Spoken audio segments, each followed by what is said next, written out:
Tes 1 2 tes.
Salam.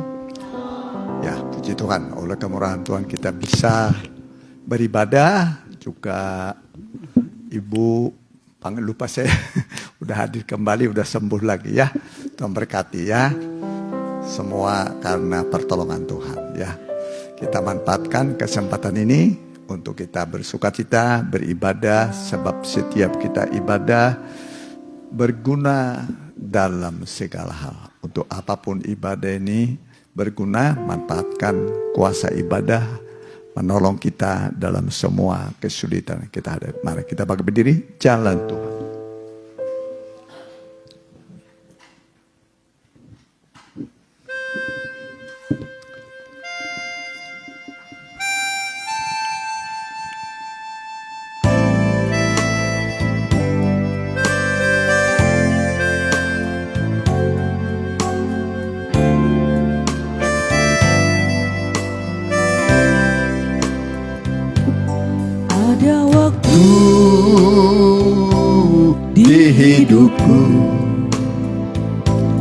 Pencobaan berat menekan, aku berseru, mengapa ya Tuhan, nyatakan kehendak-Mu. Jalan Tuhan bukan jalanku. Jangan bimbang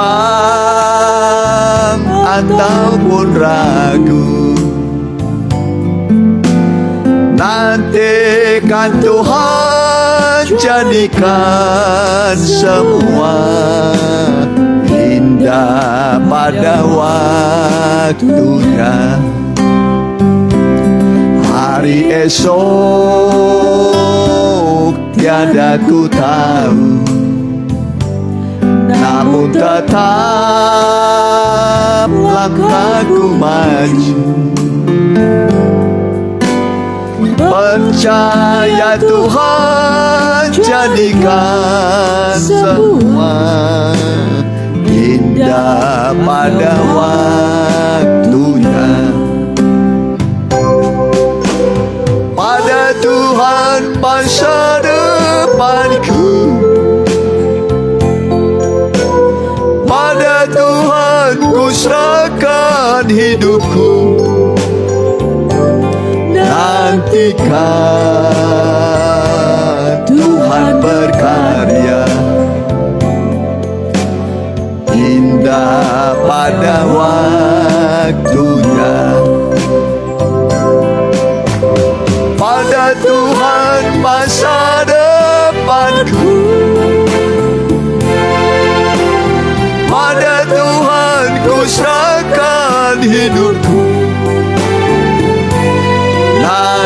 nantikan Tuhan berkarya,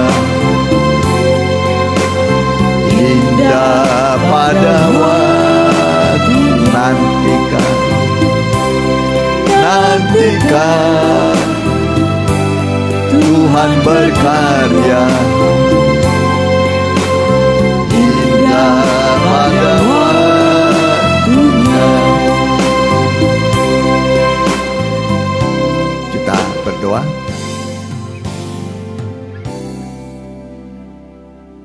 Kami menundukkan diri di hadapan Tuhan yang mulia, Allah yang baik dan murah hati. Kepadamulah kami datang beribadah. Terimalah kehadiran kami, lawatlah kami pribadi lepas pribadi, supaya lewat lawatanmu Tuhan kami mengalami pertolongan Tuhan, pemulihan dari Tuhan, mujizat dari Tuhan. Dan kami serahkan semua anak-anak-Mu ini yang sudah hadir dan yang sedang dalam perjalanan, bergegas tibakan dengan selamat. Semua hamba-hamba-Mu yang ambil bagian imam-imam dalam tahbisan dari Tuhan. Dan biarlah semua kami menyatukan iman kami, memuji Tuhan, mengundang hadirat Tuhan, kemuliaan Tuhan. Biarlah Engkau nyata di dalam ibadah kami. Kami rasakan betapa kehadiran-Mu mendatangkan sukacita bagi kami, mujizat bagi kami, pertolongan bagi kami semua. Kami usir kuasa setan di dalam nama Tuhan Yesus. Kami perintahkan Engkau hanya semua pergi dari tempat ini, dari hati pikiran kami. Darah Yesus berkuasa. Terima kasih Tuhan.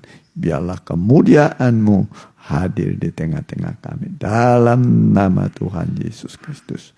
Amin. Silakan. Di dalam Tuhan.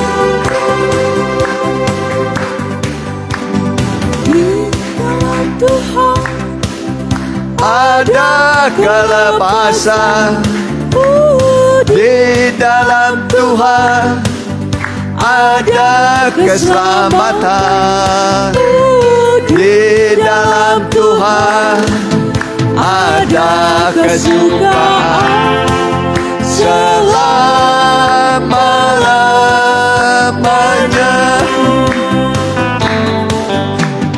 Di dalam Tuhan ada kelepasan, di dalam Tuhan ada keselamatan, di dalam Tuhan ada kesukaan selama-lamanya. Di dalam Tuhan ada kelepasan, di dalam Tuhan ada keselamatan, di dalam Tuhan ada kesukaan selama-lamanya. Sungguh indah nama Yesus.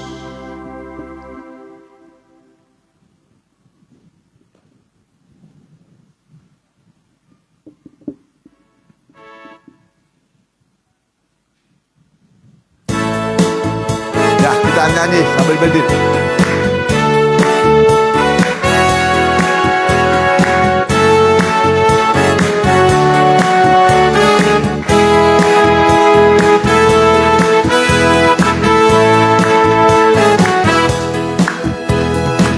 Sungguh indah nama Yesus di dalam hatiku.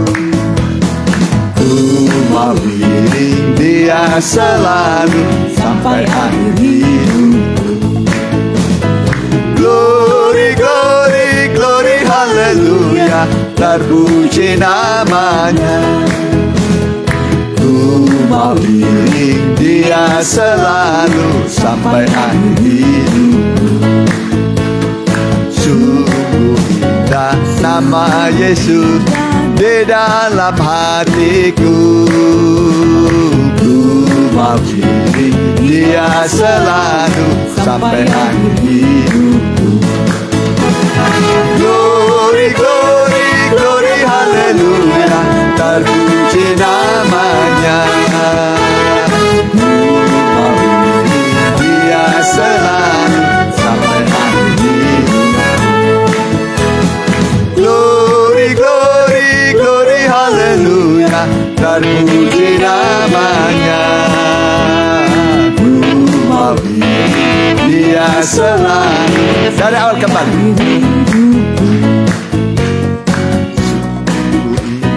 Nama Yesus di dalam hatiku.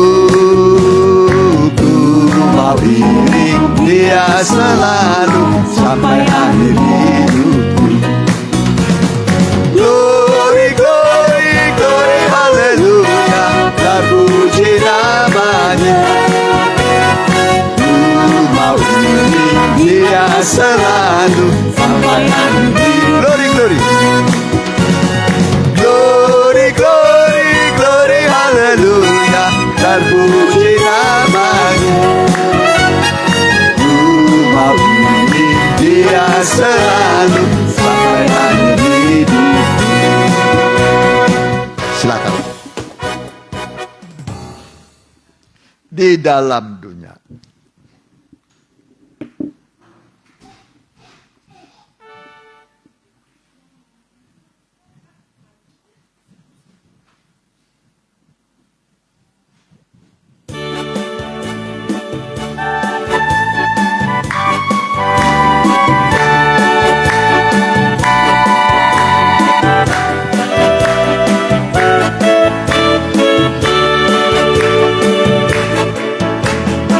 Di dalam dunia ada dua cara, lebar dan sempit.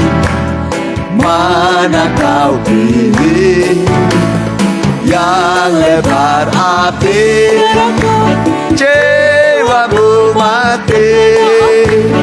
Tapi yang sempit, jiwa berglori. Di dalam dunia ada dua jalan, lebar dan sempit. Mana kau pilih? Yang lebar api, jiwamu mati. Tapi yang sempit, jiwa berglori. Di dalam dunia, di dalam dunia ada dua jalan, lebar dan sempit. Mana kau pilih?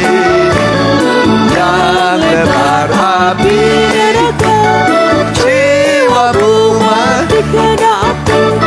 Tapi yang sempit, jiwa berglori. Di dunia ada berapa jalan?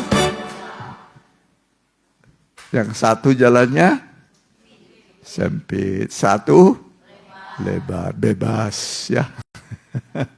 Bebas saja. Mau enggak ibadah boleh. Kau usah doa boleh. Kau usah bertobat boleh ya. Tapi nanti ujungnya neraka. Lebih baik sempit. Amin. Tidak bebas berbuat dosa, tapi ujungnya sorga. Ya. Kita ganti nyanyian kita. Kita mau dengarkan firman Tuhan. Mengapa kau memilihku? Kita bangkit berdiri.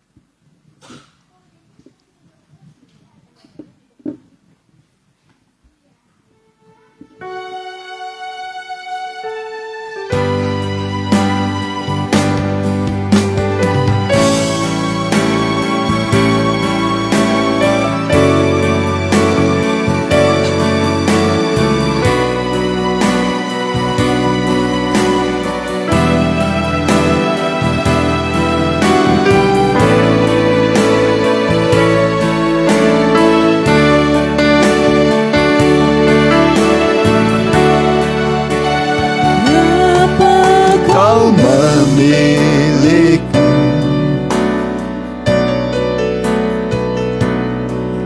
untuk menjadi milikmu,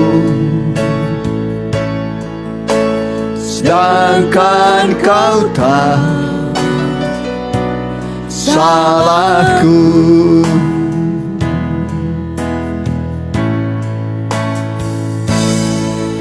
Bagaimana mungkinkah mengampuni semua dosaku dan mau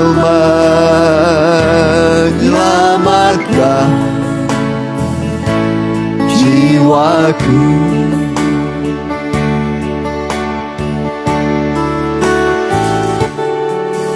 Tuhan, tolongku hidup nurut teladanmu. Ku mau mentaati firman-Mu.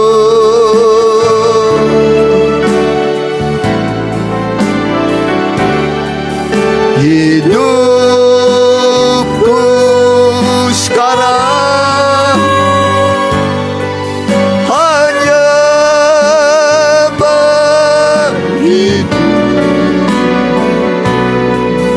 berjalan sertamu setiap hari.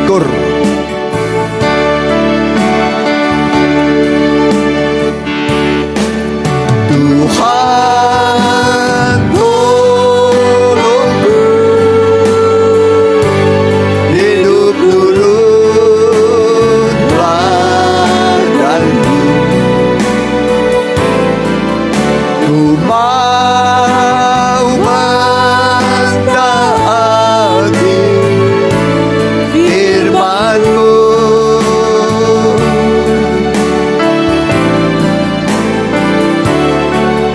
Hidupku sekarang hanya bagimu, berjalan sertamu tiap hari,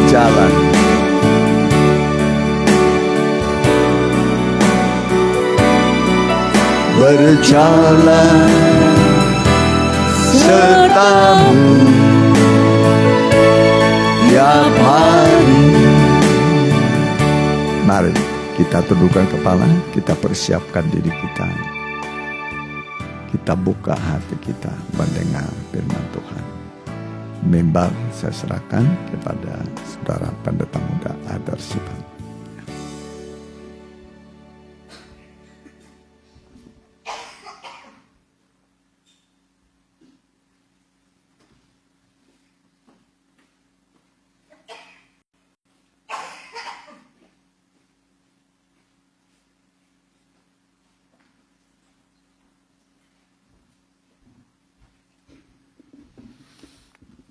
Haleluya Tuhan, terima kasih.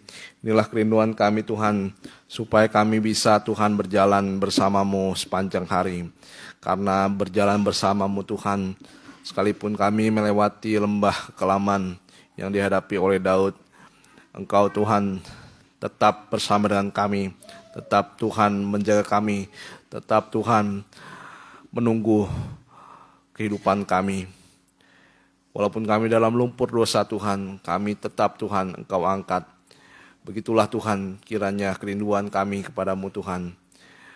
Dan juga Tuhan pada kesempatan siang hari ini, Engkau Tuhan yang berhadirat di tengah-tengah kami, urapi kami sekalian, urapi hamba-Mu Tuhan, dan kiranya Tuhan, firman-Mu Tuhan bisa mengubahkan setiap hati kami.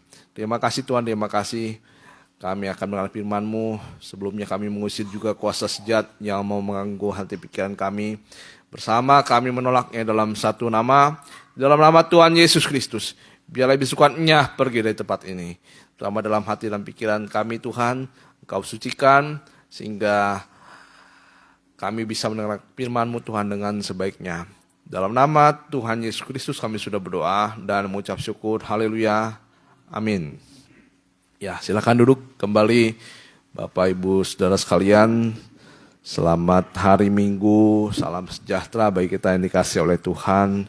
Selamat mendengarkan firman Tuhan. Ya, kita sudah mendengarkan bagaimana tentang jalan-jalan. Sebelum Tuhan memperlihatkan jalan yang benar, Tuhan juga memperingatkan kita pada akhirnya supaya kita juga jangan mengikuti jalan sesat. Ya, jadi ada 3 macam jalan sesat yang harus kita waspadai. Kita akan buka dalam Yudas 1 ayat yang ke-11. Sekarang kita masuk pembahasan yang ketiga, jalan kesesatan dari Bani Korah.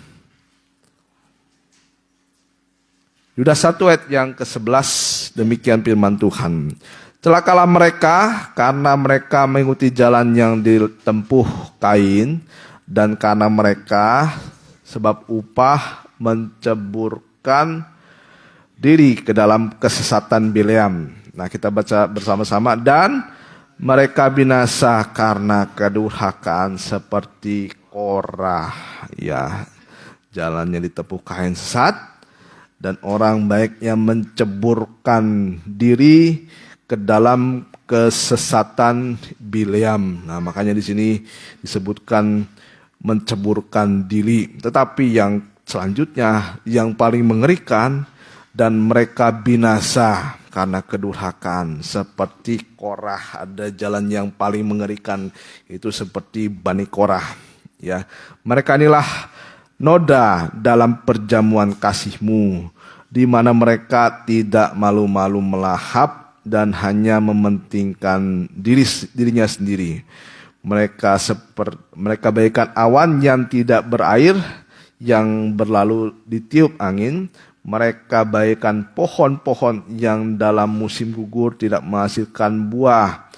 Pohon-pohon yang terbantun dengan akar-akarnya dan yang mati sama sekali. Ya, puji Tuhan. Kita akan bahas yang ketiga tentang kesesatan, atau di sini juga lebih tegas lagi, kesesatan yang dilakukan oleh Bani Korah adalah jalan kebinasaan. Ya, jalan kebinasaan. Di sini juga disebut jalan kedurhakaan. Nah, kita akan lihat ada sebenarnya 2 bentuk kedurhakaan dari manusia. Ya, yang pertama adalah kedurhakaan sengaja tidak beribadah. Ibrani 10 ayat 25. Ya. Ibrani 10 ayat yang ke-25. Kita baca bersama-sama. Janganlah kita baca bersama-sama. Janganlah kita menjauhkan diri dari pertemuan-pertemuan ibadah kita, seperti dibiasakan oleh beberapa orang. Tetapi marilah kita saling menasihati dan semakin giat melakukannya menjelang hari Tuhan yang mendekat. Teruskan ayat 26. Sebab jika kita sengaja berbuat dosa sesudah memperoleh pengetahuan tentang kebenaran, maka tidak ada lagi korban untuk menghapus dosa itu. Teruskan. Tetapi yang ada ialah kematian yang mengerikan, akan penghakiman dan api yang dahsyat yang akan menghanguskan semua orang durhaka. Nah, jadi banyak orang berpikir kita cukup saja hidup baik, tidak berbuat dosa, tidak melakukan yang aneh-aneh, tidak perlu ibadah. Ya, banyak orang berpikir semacam itu. Bahkan ada dikatakan, ya kita ibadah ngapain kepada manusia? Kita datang hanya kepada manusia, bukan Tuhan di situ. Ya mungkin kita bisa berkata, banyak orang mungkin berkata, ya yang penting hidup baik, tidak aneh-aneh, tidak berbuat dosa. Karena kita dikatakan karena kita bisa selamat karena perbuatan, ya salah. Ya, jadi kita itu harus beribadah dikatakan ini. Janganlah kita menjauhkan diri dari pertemuan-pertemuan ibadah. Nah, jadi orang semakin nanti dibiasakan, ya, semakin dibiasakan untuk tidak beribadah dan nanti selanjutnya sengaja untuk tidak beribadah, ya. Jadi dosa kebiasaan. Ya, mengapa banyak orang tidak lagi mau ibadah? Nanti akhirnya sengaja. Mengapa sengaja orang tidak beribadah? Karena dibiasakan. Ya, coba kalau kita bukan besok, mungkin kalau minggu depan tidak ibadah. Ya, kira-kira sakit apa enggak? Kira-kira kita dapat kutuk atau enggak? Ya, kira-kira nanti besoknya kita celaka apa enggak? Ya, karena ketika kita tidak beribadah, ya, hidup kita seperti biasa-biasa aja. Ya. Kita bisa makan, tidak sakit. Ya, nanti kita akan mencoba nanti. Makanya banyak orang berpikir, oh lebih enak orang tidak beribadah dibandingkan yang beribadah. Ya.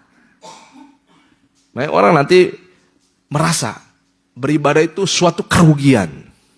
Suatu buang-buang waktu. Ya, tidak ada gunanya nanti. Nah, kita lihat di sini.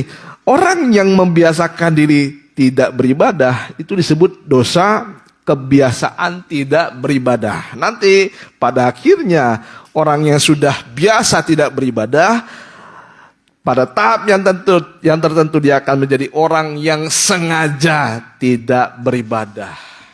Ya, makanya nanti banyak orang itu kalau ketika ditanya mengapa tidak ibadah, ada banyak alasan untuk tidak beribadah. Ya. Apa banyak alasan orang tidak beribadah? Apa sih alasannya? Ya. Mungkin orang tidak mau berkata malas.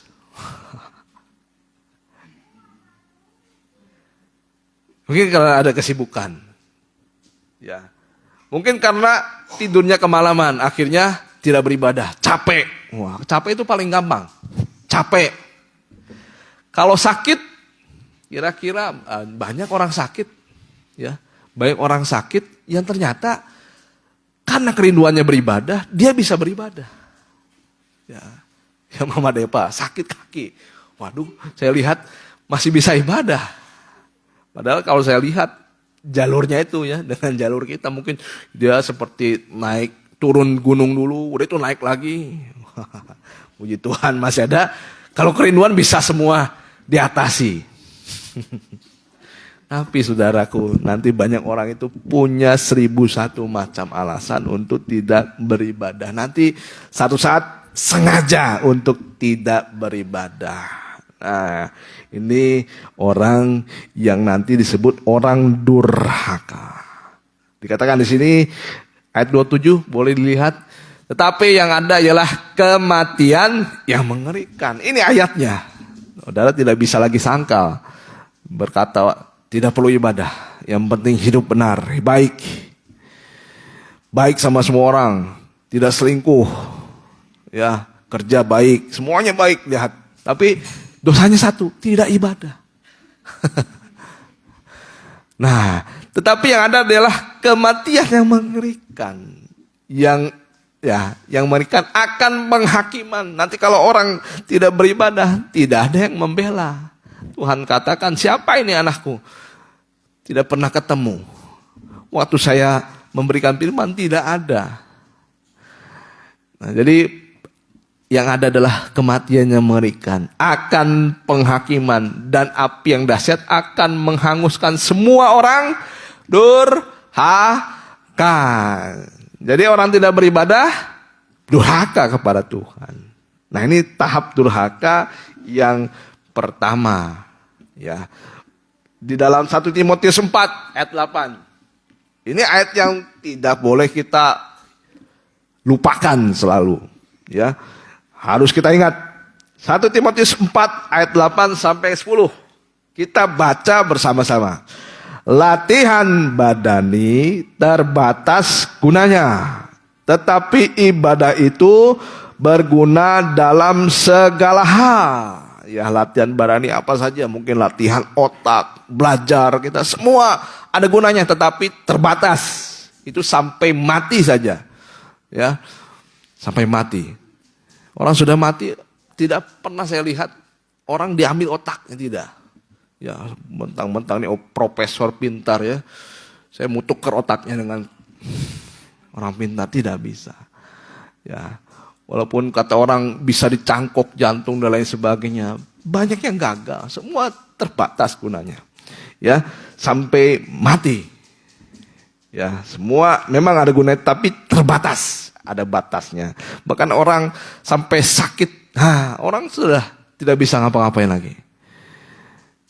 Sudah lumpuh. Bahkan orang sudah umurnya sudah tua, hilang ingatan. Sudah tidak lagi gunanya. Pikirannya sudah lupa semuanya. Ya, terbatas gunanya.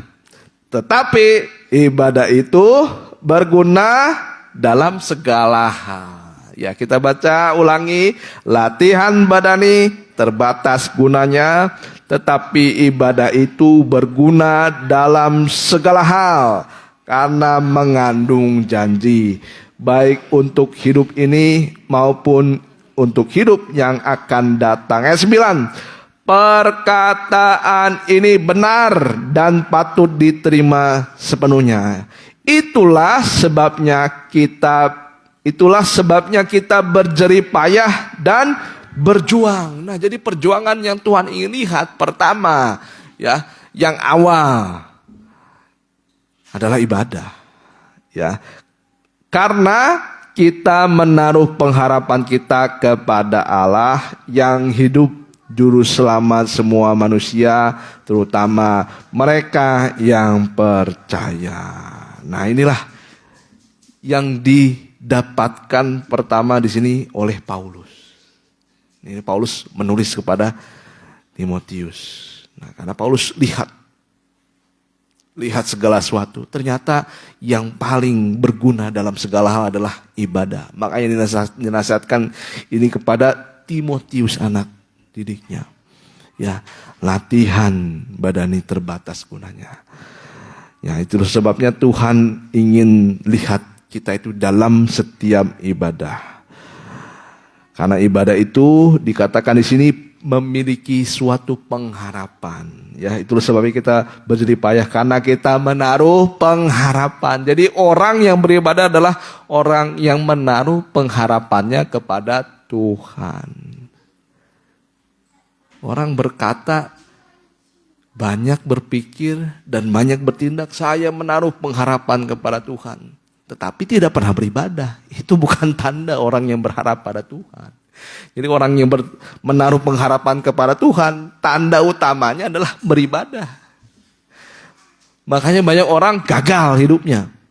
Ya, karena tidak ibadah.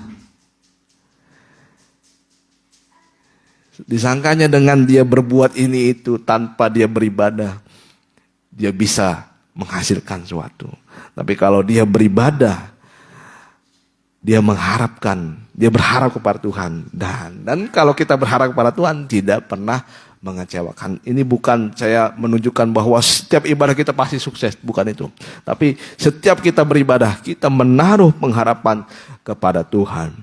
Ya, jadi kalau kita lihat di sini, ibadah itu berguna dalam segala hal. Karena ada janji double untuk hidup ini dan untuk hidup yang akan datang. Untuk hidup ini Tuhan pelihara. Saya yakin dengan pemeliharaan Tuhan. Jadi katakan walaupun kita tidak hidup mewah, tapi benar-benar dipelihara oleh Tuhan. Ya, ada amin. Dan ketika kita mati, nah ibadah ini yang menjamin. Ya, jadi jangan kita bingung dengan ayat-ayat yang bisa membuat iman kita goyah, membuat kita malas ibadah. Nah, kita sekarang diteguhkan bahwa ibadah itu benar-benar berguna untuk hidup sekarang dan untuk hidup yang akan datang. Nah, kita perhatikan sekarang. Jadi ada dua macam kedurhakaan. Kedurhakaan pertama adalah orang yang tidak beribadah. Tapi ada kedurhakaan yang kedua, yaitu Korah. Nah, kita akan belajar tentang Korah. Nah, jadi Korah di dalam Bilangan 16. Nah, Bilangan 16. Ayat yang ke-8. Kita lihat, kita pelajari tentang Bani Korah. Tadi orang yang beribadah, orang yang tidak beribadah bisa durhaka. Dan memang durhaka. Tapi orang yang beribadah ternyata bisa juga durhaka kepada Tuhan. Nah, lihat, kita lihat Bilangan 16. Bilangan 16. Bilangan 16. Ya. Kita lihat dulu ayat yang pertama. Nah, kita akan semi pelajaran Alkitab ya pada hari ini karena banyak ayat-ayat. Ya. Korah bin Yisar bin Kehat bin Lewi beserta Datan dan Abiram anak-anak Eliab dan On bin Pelet ketiganya orang Ruben mengajak orang-orang untuk memberontak melawan Musa beserta 250 orang Israel. Wah, bayangkan yang memberontak kepada Musa Korah ya.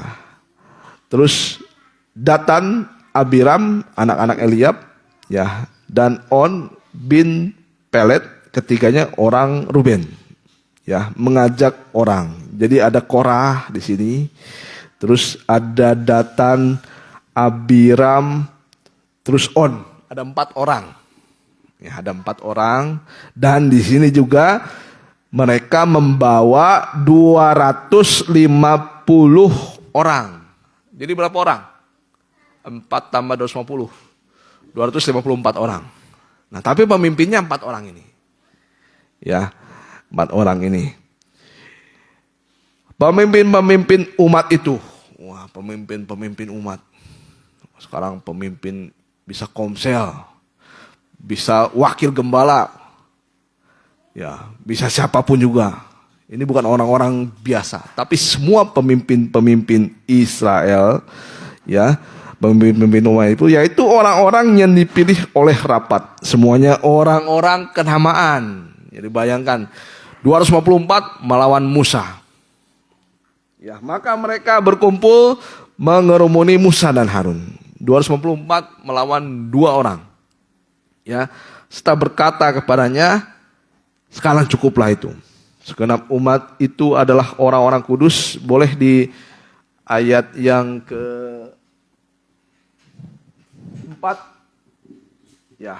Ketika Musa mendengar hal itu, sujudlah ia. Dan ia berkata kepada Korah dan segenap kumpulannya, besok pagi Tuhan akan memberitahukan siapa kepunyaannya dan siapa yang kudus. Ya, jadi nanti kita akan belajar mengenai Korah ini. Ya. Nah, kita lewati dulu saja ini ayat-ayat ini, tapi kita nanti sedikit demi sedikit. Nah, kita lihat siapa Bani Korah itu. Ya. Jadi Bani Korah adalah keturunan Korah. Ya, Bani Korah atau Korah ya. Korah ada keturunan Korah, seorang Lewi yang hidup selama masa Nabi Musa.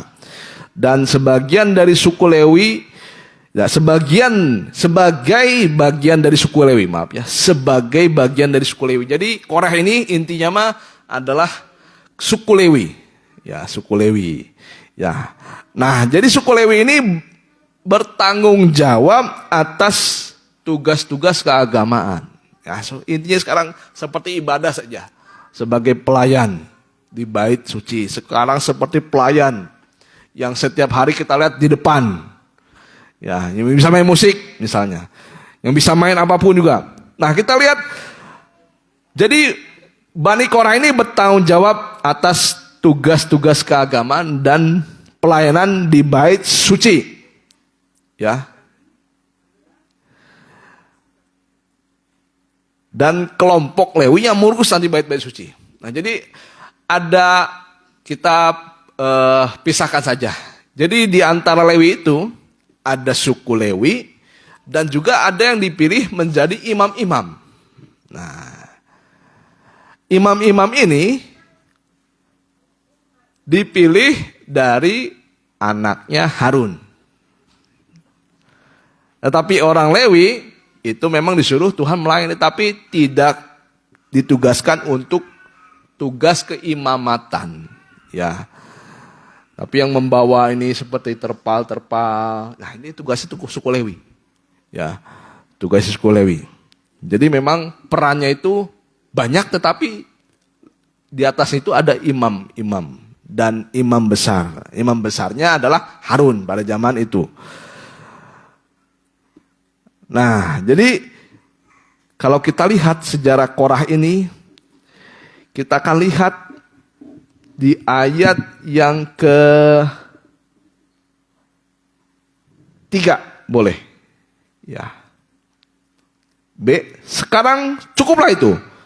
Segenap umat itu adalah orang-orang kudus dan Tuhan ada di tengah-tengah mereka. Mengapa kamu meninggikan diri di atas jemaat Tuhan? Nah, jadi Korah ini menganggap bahwa Musa ini seperti meninggikan diri di hadapan orang-orang Israel. Ya. Sampai di sini di ayat yang keempat, Musa itu sampai sujud. Ya, karena Musa tahu ketika orang itu bersungut-sungut, ketika orang Israel bersungut-sungut, pasti akan ada sesuatu yang terjadi setelahnya. Makanya Musa secepat itu merendahkan diri. Ya, merendahkan diri di hadapan orang-orang Israel supaya mereka itu bertobat, supaya mereka itu tidak melanjutkan kedurhakaannya. Nah, jadi kalau kita lihat di sini di ayat yang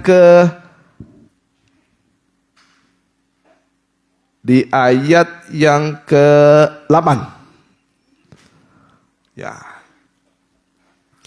Lalu berkatalah Musa kepada Korah, cobalah dengar, hai orang Lewi.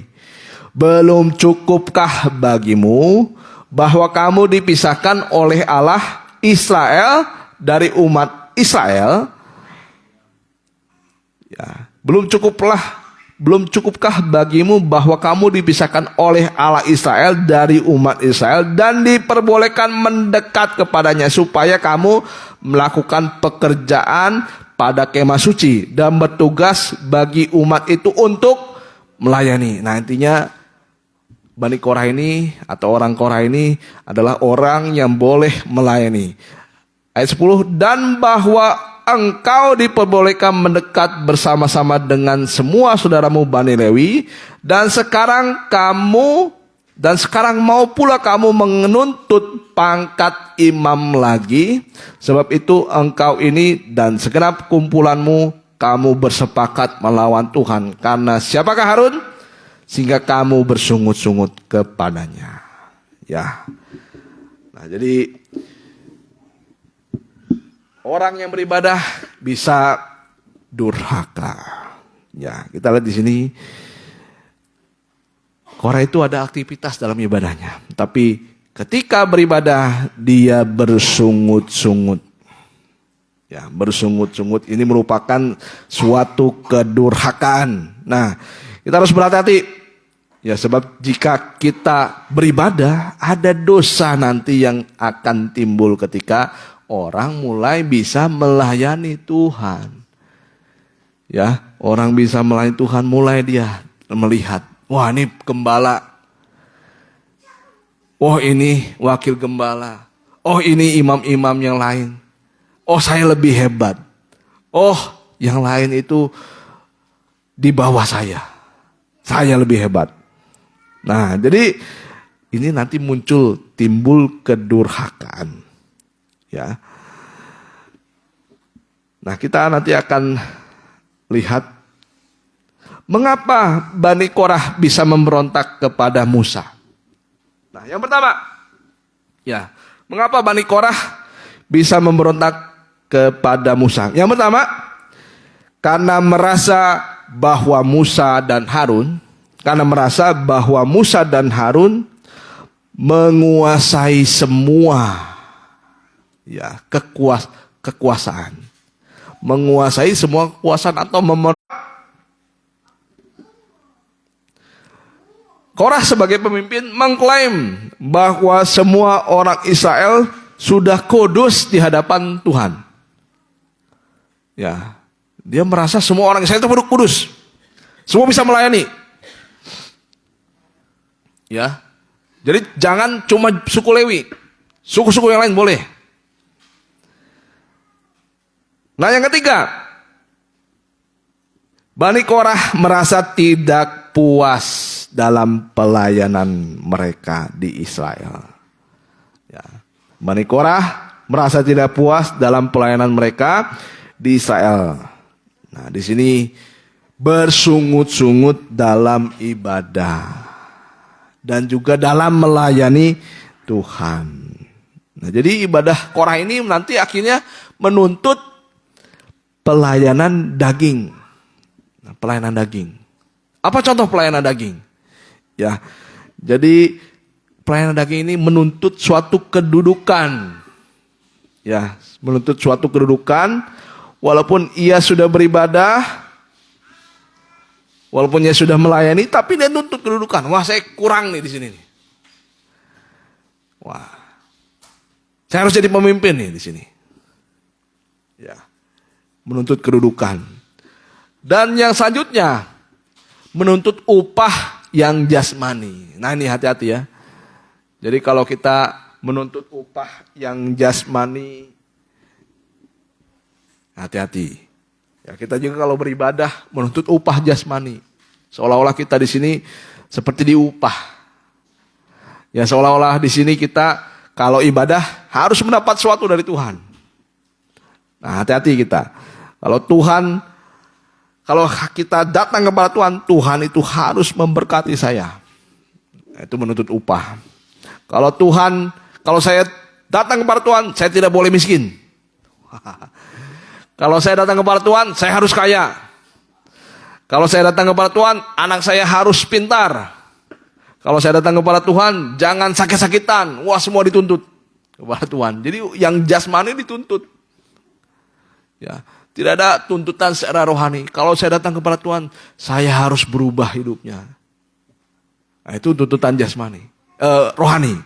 Kalau saya datang kepada Tuhan, saya harus melekat kepada Tuhan. Nah, itu tuntutan-tuntutan secara rohani. Tapi tuntutan-tuntutan secara jasmani ini sering nanti membuat orang nanti lupa diri dan akhirnya durhaka. Jadi banyak orang datang kepada Tuhan, ya menuntut upah yang jasmani. Jadi hati-hati saudara. Ketika kita datang kepada Tuhan harus dengan hati yang murni. Nah, jadi contoh pelayanan daging menuntut kedudukan, menuntut upah, dan menuntut pujian, kehormatan. Wah, kalau misalnya datang ibadah, bapak saya harus memuji saya. Kalau datang ibadah, suami saya harus memuji saya. Ada nggak di sini datang ibadah, baru datang, kita sudah dimaki oleh suami. Dimaki oleh mertua, waduh. Dimaki oleh anak. Dimaki oleh siapapun. Wah, kalau kita datang ibadah, pulang, pengennya kita dipuji. Wah, nih mama baru datang ibadah. Anak, wah baru datang ibadah dipuji. Ya, jadi jangan kita menuntut, apalagi kalau kita melayani. Ya, jangan kita menuntut suatu pujian. Ya, kalau sekalipun dipuji, ya kita kembalikan kepada Tuhan. Tapi sekalipun malah dihina dalam ibadah, nah kita sikap yang pertama koreksi diri. Tetapi sikap yang kedua, ketika kita dihina, kalau kita benar, nah kita tidak perlu minder, sakit hati. Nah, karena daging ini selalu tidak pernah puas, selalu ingin dipuji, menuntut pelayanan daging. Nah, kita juga dalam rumah tangga sekarang. Nah, jangan menuntut kedudukan. Kedudukannya istri itu bukan di atas. Tetapi yang di atas itu adalah suami. Ya, suami itu tetap di atas. Walaupun suara istri itu keras menggelegar. Suara suami kadang-kadang semakin lembut, semakin diinjak gitu ya. Malah kalau suami makin melembut, istri itu makin merendah. Coba bayangkan kalau kita ganti suara kita dengan suara suami kita. Suara suami menggelegar, marah-marah. Ya, suara istri malah melembut. Ya, kalau kita sebagai istri harusnya kita datang itu kepada suami menunduk. Ya, menunduk. Sekalipun kita mungkin uangnya lebih banyak. Mungkin kita lebih pintar. Ya, istri tetap tidak boleh jadi kepala. Ya, jangan menuntut kedudukan ya kita sebagai istri. Tetap kita hormati istri itu, suami itu sebagai kepala. Ada amin istri? Ya, karena di sini yang aminnya itu yang masih punya suami. Makanya sedikit ya. Ya karena banyak suami itu memang langsung Tuhan Yesus. Karena sudah sendirian ya. Ya puji Tuhan. Kalau kita masih punya suami, tetap suami itu jadi kepala. Kita sebagai tubuh. Nah, jadi jangan kita menuntut kedudukan, jangan menuntut upah secara jasmani, dan jangan menuntut puji-pujian.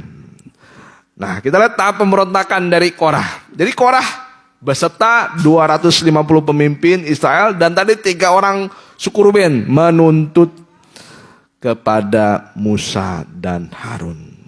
Dan di sini tahap pemberontakannya mereka menuduh Musa dan Harun tadi menguasai semua kekuasaan. Tetapi di sini Musa menantang Korah dan pengikutnya untuk membawa dupa kepada Tuhan. Jadi pada zaman itu dupa ini harus dibawa oleh imam. Ya. Tetapi ya karena dupa ini yang dibawa oleh imam ini juga mau diambil pelayanannya oleh Korah. Ya. Tetapi Korah akhirnya tidak mengikuti. Karena takut. Karena ketika orang membawa api asing, ya, kalau orang membawa api asing, matilah yang membawa api asing itu. Nah, kita lihat hukumannya. Nah, kita lihat hukuman. Hukuman terhadap Bani Korah. Boleh kita lihat di dalam ayat yang boleh ayat 12 dulu. Nah, jadi Musa. Adapun Musa telah menyuruh orang untuk memanggil Datan dan Abiram, anak-anak Eliab, tetapi jawab mereka, kami tidak mau datang. Ya. Selanjutnya, belum cukupkah bahwa engkau memimpin kami keluar dari, saya ulangi, belum cukupkah bahwa engkau memimpin kami keluar dari suatu negeri yang berlimpah-limpah susu dan madunya, dan membiarkan kami mati di padang gurun sehingga kami masih juga engkau menjadikan dirimu Tuhan atas kami. Nah, inilah yang dikatakan oleh Datan dan Abiram. Jadi kalau Bani Korah atau Korah itu menuntut suatu imam. Tetapi Datan dan Abiram ini dia melihat bahwa Musa ini ingin menjadi tuan atas suku-suku yang lain. Ya, dan ketika mereka melihat bahwa perjalanan ini seperti tidak lagi akan masuk ke tanah perjanjian, mereka akhirnya bersungut-sungut. Ya, sungguh engkau tidak membawa kami ke negeri yang berlimpah-limpah susu dan madu. Nah, ini kecewa. Nah, jadi Datan dan Abiram ini kecewa, putus asa kepada Musa. Wah, ini pemimpin gak bener nih. Ya, semua mati. Bayangkan 605.000 sekian 600.000 orang lebih Mereka menjadi saksi mata bahwa ketika mereka berbuat dosa kepada Tuhan, mati. Dan mereka juga akhirnya memberontak kepada Musa. Sampai mereka berkata, semua yang di padang gurun ini akan mati. Dan kami tidak akan pernah ke negeri yang berlimpah susu dan madu. Ataupun memberikan kepada kami ladang-ladang dan kebun-kebun anggur sebagai milik pusaka. Masakan engkau dapat mengelabui mata orang-orang ini? Kami tidak mau datang. Ya, lalu sangat marahlah Musa dan ia berkata kepada Tuhan, janganlah perhatikan segala persembahan mereka. Belum pernah kuambil satu ekor keledai pun dari mereka, dan belum pernah kulakukan yang jahat kepada seorang pun dari mereka. Lalu berkatalah Musa kepada Korah, ya,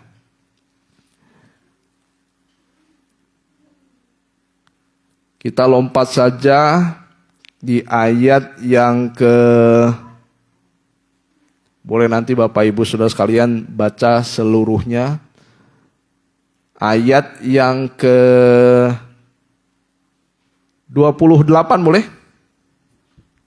Sudah itu berkatalah Musa, dari hal inilah kamu akan tahu bahwa aku diutus Tuhan untuk melakukan segala perbuatan ini. Dan hal itu bukanlah dari hatiku sendiri. Nah, jadi kalau kita lihat, kalau hamba Tuhan yang benar, ya, itu tidak boleh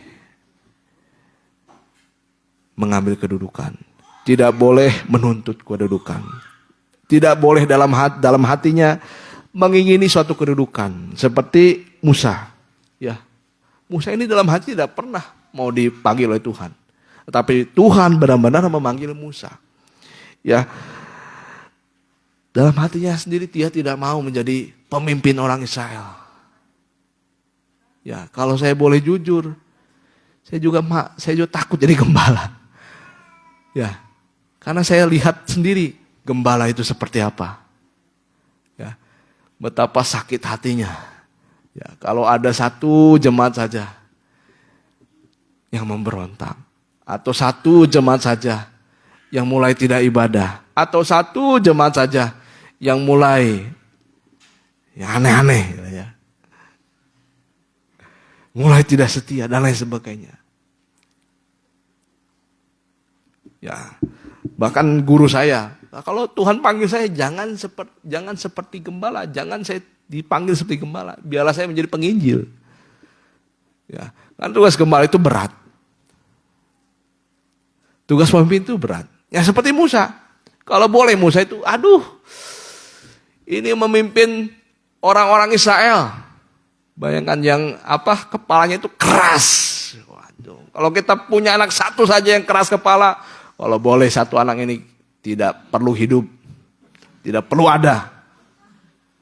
Ya, apalagi ini semua orang Israel, 600.000 orang, semua itu kepalanya keras. Ya, Musa kalau boleh tidak mau, tapi Tuhan yang memilih. Tuhan yang memilih. Nah, di sini bahwa aku diutus Tuhan. Nah, kalau sudah diutus Tuhan, kalau kita sudah diutus, kalau kita sudah dipilih Tuhan, nah kita tidak bisa lagi menolak panggilan Tuhan. Nah, saya tidak bisa lagi menolak panggilan Tuhan. Saya sebagai pengerja di sini, ya, kalau boleh saya dalam hati, ya, ada kerinduan. Ya, kalau bisa buka pelayanan tempat lain. Saya tidak perlu di Bandung. Saya pikir seperti itu. Ya, saya beberapa kali berdoa, kalau Tuhan izinkan lebih baik satu jemaat saja, tapi dari hasil saya sendiri. Ya, walaupun satu keluarga saja. Ya, saya banyak punya teman. Ya, punya teman mereka memiliki, saya tidak salah itu cuma 2 keluarga lah. Cuma 2 keluarga, beberapa keluarga. Ya, tapi saya lihat lebih indah. Ya. Karena hasil kerja keras yang dia lakukan. Lebih bahagia saya pikir seperti itu. Tapi bagaimana Tuhan yang memilih? Nah, di sini katakan bahwa aku diutus Tuhan untuk melakukan segala perbuatan ini. Dan hal itu bukanlah dari hatiku sendiri. Jika orang-orang ini nanti mati seperti mayat, seperti matinya setiap manusia, dan mereka mengalami yang dialami setiap manusia, maka aku tidak diutus manusia. Nah, di sini lihat yang 29, kalau nanti orang ini matinya seperti biasa, sakit, ya, berarti aku tidak diutus oleh Tuhan. Tetapi jika Tuhan akan menjadikan sesuatu yang belum pernah terjadi. Nah, jadi belum pernah terjadi. Orang ini matinya kita lihat. Dan tanah yang mengangakkan mulutnya dan menelan mereka beserta segala kepunyaan mereka. Nah, jadi matinya 254 orang ini ditelan hidup-hidup oleh bumi. Tidak wajar matinya. Ya. Sehingga mereka hidup-hidup turun ke dunia orang mati. Maka kamu akan mengetahui bahwa orang-orang ini telah menista Tuhan. Baru saja ia selesai mengucapkan segala perkataan itu, maka terbelahlah tanah yang di bawah mereka. Dan bumi membuka mulutnya dan menelan mereka dengan sisi rumahnya. Jadi cara matinya Bani Korah atau orang Korah 254 orang ya. Bagaimana cara matinya? Turun ke dunia orang mati hidup-hidup. Ini baru sekali kejadian dan tidak akan kejadian lagi. Ya, jadi hukuman yang dialami oleh Korah dan pengikutnya ditelan hidup-hidup oleh bumi. Ya. Itu Bani Korah dan pengikutnya 4 orang ya tadi ya. Bani Korah, Datan, Abiram dan lain-lainnya. Dan 250 orang.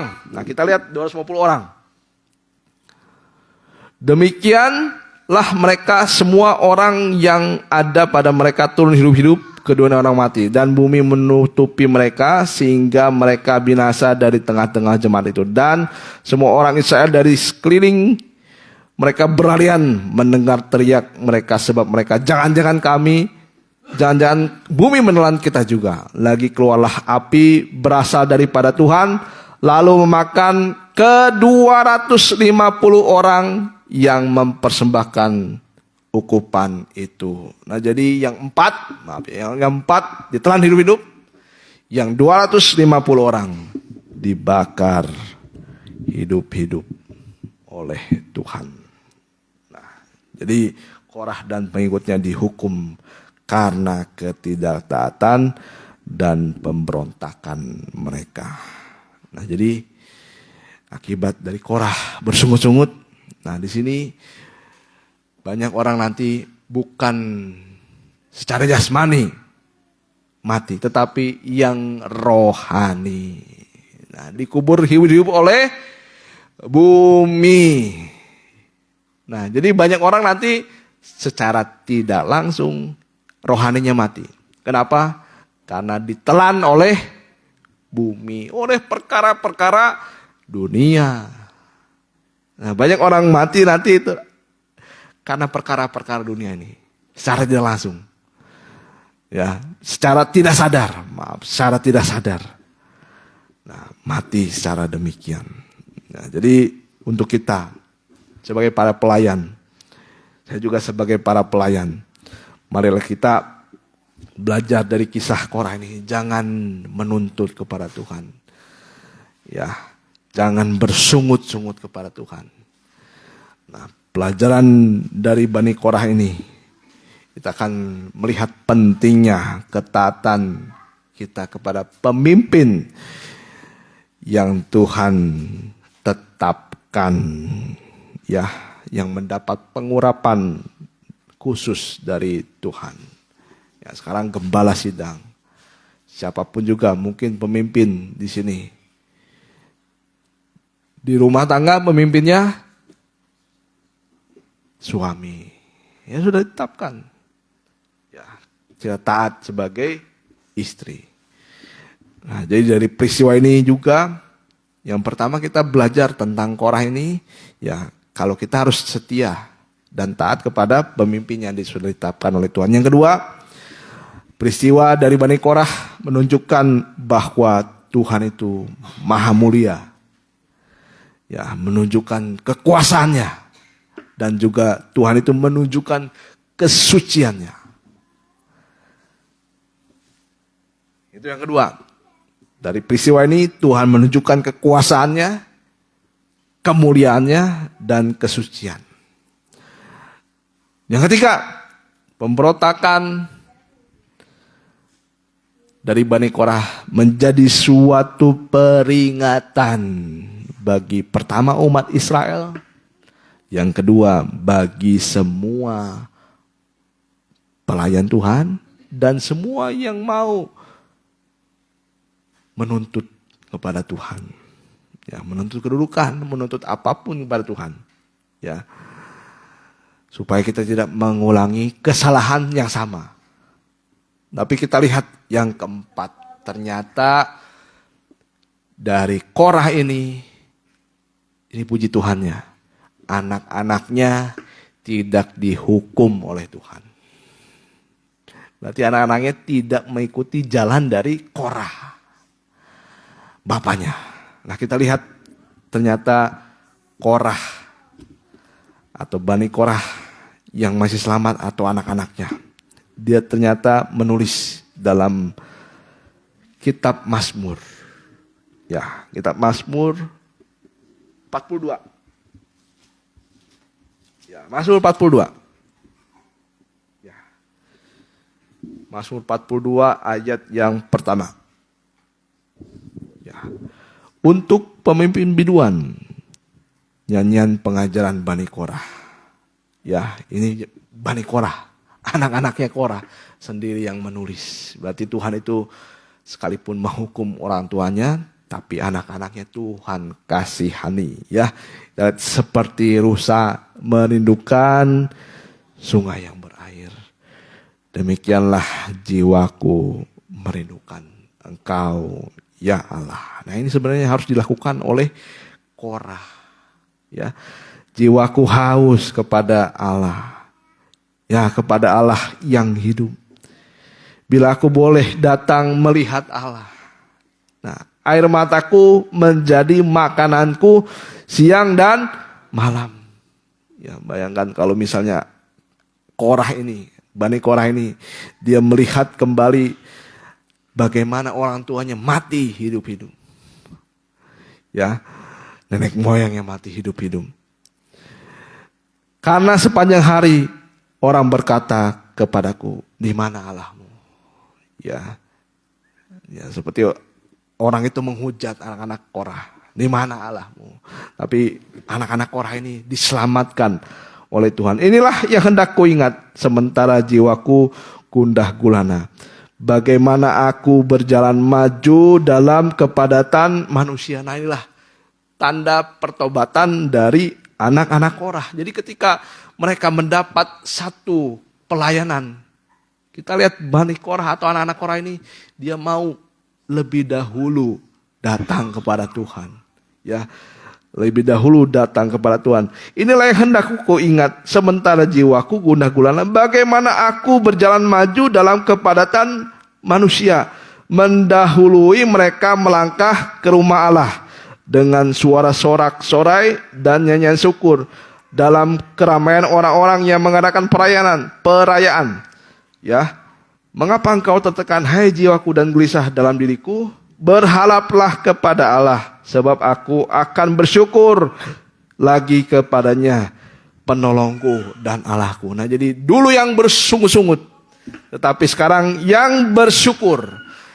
Dulu selalu menuntut, tapi sekarang Bani Korah atau anak-anak Korah ini, ketika dia mendapat pelayanan, ya, dia selalu ingin nomor satu kepada Tuhan. Ya, jiwaku tertekan dalam diriku, sebab itu aku teringat kepadamu dari tanah sungai Yordan dan pegunungan Hermon, dari gunung Misar. Ya, ayat 9. Nah, Tuhan memerintahkan kasih setianya pada siang hari, dan pada malam hari aku menyanyikan nyanyian suatu doa kepada Allah kehidupanku. Nah, ini garis bawahi, Allah kehidupanku. Orang tuanya mati, binasa, hidup-hidup. Tapi mereka mengerti bagaimana mereka itu dikasihi oleh Tuhan. Kasih setia Tuhan ya datang pada siang hari, dan pada malam hari aku menyanyikan nyanyian suatu doa kepada Tuhan Allah kehidupanku. Aku berkata kepada Allah, gunung batuku, mengapa engkau melupakan aku? Mengapa aku harus hidup berkabung di bawah impitan musuh? Ya, dan lain sebagainya. Ayat yang ke-12. Ya. Mengapa engkau tertekan hai jiwaku, dan mengapa engkau gelisah dalam diriku? Berharaplah kepada Allah, sebab aku bersyukur lagi kepadanya, penolongku dan Allahku. Nah, jadi kita ya lihat Korah ini akhirnya dari baninya, dari anak-anaknya ditinggikan oleh Tuhan. Ya, sekalipun dulu ya mungkin kita bertindak seperti Korah yang menuntut sesuatu kepada Tuhan, atau mungkin kita tidak setia dalam ibadah, atau mungkin kita yang beribadah tapi mulai bersungguh-sungguh kepada Tuhan. Ya, jangan seperti itu. Marilah kita lihat seperti anak-anak Korah, seperti rusa rindu sungaimu. Jiwaku kurindukan engkau. Ya, boleh kita nyanyi seperti rusa rindu sungaimu. Ya, saya doang Bapak Gembala untuk depan. Ya, Tuhan berlimpah-limpah kasih setianya. Dan Tuhan adalah kehidupan bagi anak-anak Korah. Tuhan selamatkan anak-anak Korah. Tuhan juga selamatkan kita semua. Ya, saya undang Bapak Gembala ke depan.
Rusa rindu sungaimu, jiwaku rindu engkau. Kaulah Tuhan hasrat hatiku, ku rindu menyembahmu.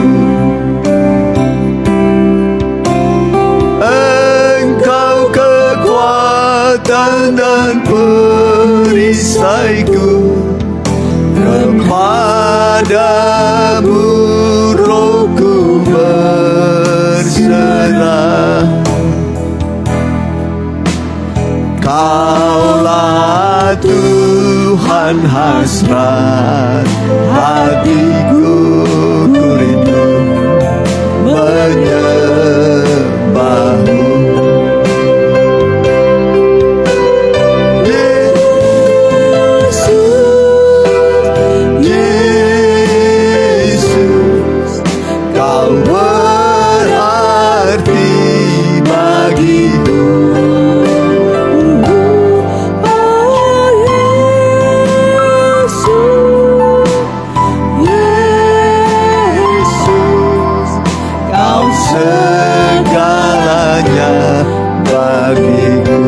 Seperti rusa,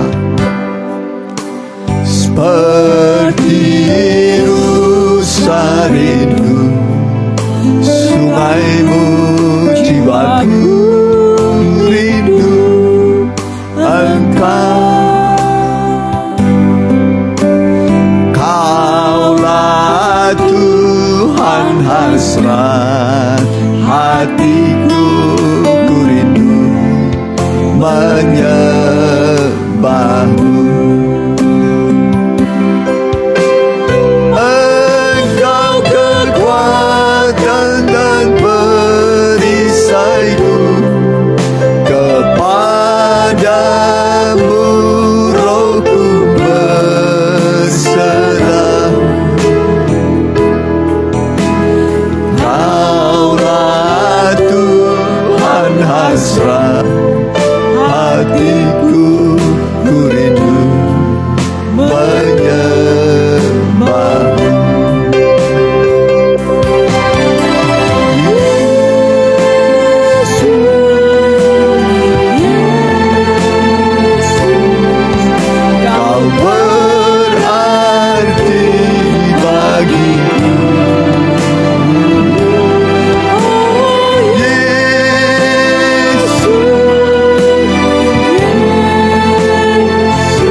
tapi anaknya tidak ikut-ikutan dosa orang tua. Dia lihat pemberontakan kepada Tuhan membawa kehancuran. Lebih baik taat pada Tuhan, menurut kehidupan pasti ada. Ada pengampunan, ada jalan keluar, ada kemenangan Tuhan siapkan. Bisa memuji Tuhan, menyembah Tuhan. Mari, setiap kita datang beribadah, kita beribadah kepada Allah yang besar. Dan setiap ibadah besarlah labanya, berguna untuk apapun. Kita pergunakan waktu yang ada ini untuk datang kepada Tuhan. Kita nyanyikan kor yang mau didoakan, angkat tangan. Yesus. Kita pakai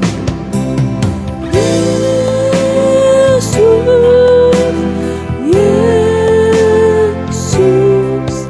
Kau berarti bagiku.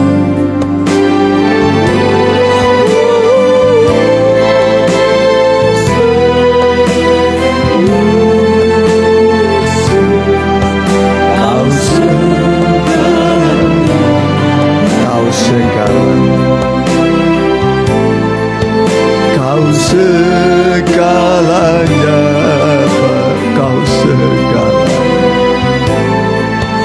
Kau segalanya bagiku. Kami percaya Tuhan, Engkaulah kehidupan bagi kami. Di luar Engkau kami akan binasa, tapi kami hidup dan bergerak di dalam Tuhan. Karena Tuhanlah kehidupan kami. Itu sebabnya kami datang padamu Tuhan. Hidupkanlah kami, gairahkan kami, beri kami semangat yang baru Tuhan. Beri kami kemenangan dari Tuhan. Kami yakin Engkau ada di tengah-tengah kami, karena kami hidup di dalam Tuhan dan bernapas juga di dalam Tuhan. Terima kasih Tuhan. Jamalah setiap pribadi, keluh kesah, persoalan, masalah, sakit, penyakit, pergumulan, baik dalam rumah tangga, pekerjaan, usaha, masa depan. Ibadah ini bisa menyelesaikan semua di dalam nama Tuhan Yesus. Kami percaya, kami menerima, hati kami pun lega sekarang.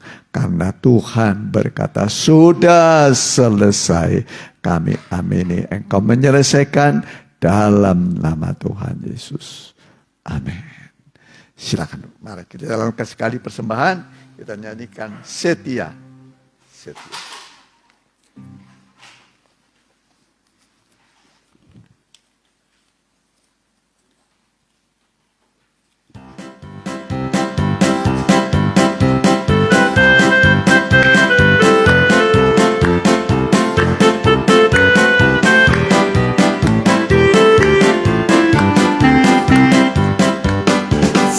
Setialah, setialah sampai mati, seperti Tuhan Yesus.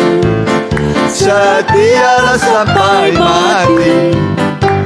Apakah balasanku untuk kasih setianya?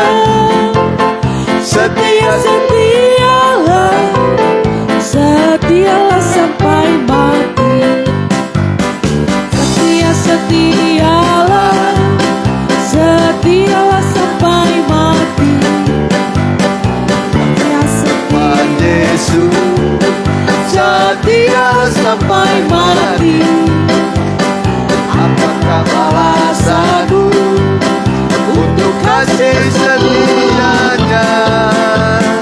Setialah, Setialah sampai setia. Setialah, setialah sampai mati. Seperti Tuhan sampai mati. Apakah balasanmu untuk kasih setianya? Setia-setialah, setia sampai mati. Tuhan ya, terima kasih buat kehadirannya dan persembahannya. Tuhan memberkati. Kita doakan mereka yang masih kurang sehat. Sena, ya, opor mandu perempuan, Mama Ibu Lydia, Melvin, Seren, Bella, ya. Ya, itu saya kira. Natal kita tanggal 25 hari Rabu di apa namanya? Gedung ya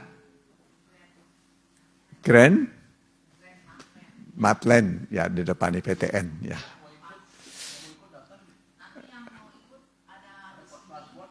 Ya. Ya.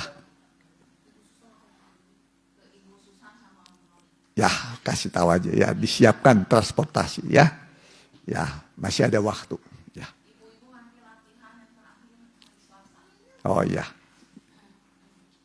Ya, sudah saya kira kita bagi berdiri, kita tutup dalam doa karena kami sebentar akan pergi ke Jakarta ya. Kami berdoa buat anak-anakmu semua yang hadir ini mereka adalah milik Tuhan, kekasih Tuhan. Dan Engkau mengasihi kami bukan pada waktu kami baik, justru pada waktu kami berdosa dan lemah. Engkau telah mati bagi kami, menebus kami, sehingga kami adalah milik Tuhan sampai selama-lamanya. Sebagai milikmu, Engkau merawat, menjaga, dan menjamin keselamatan kami, kebutuhan kami selama di dunia yang fana ini.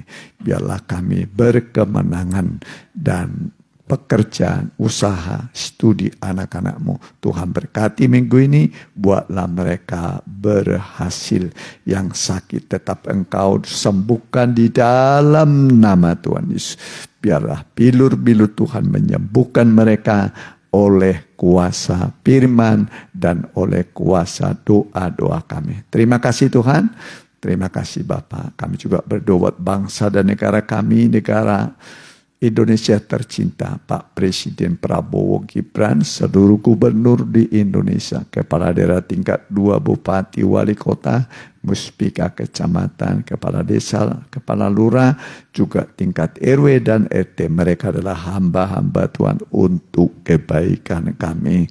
Biarlah kami tetap dituntun oleh tangan Tuhan, oleh firman Tuhan. Negara-negara yang konflik, sadarkan para raja panglima bahwa peperangan hanya membawa kematian, kehancuran, dan penderitaan. Damai itu indah. Pulanglah dengan bawa berkat di dalam nama Bapa, Anak, dan Roh Kudus. Dalam nama Tuhan Yesus Kristus. Haleluya. Amin.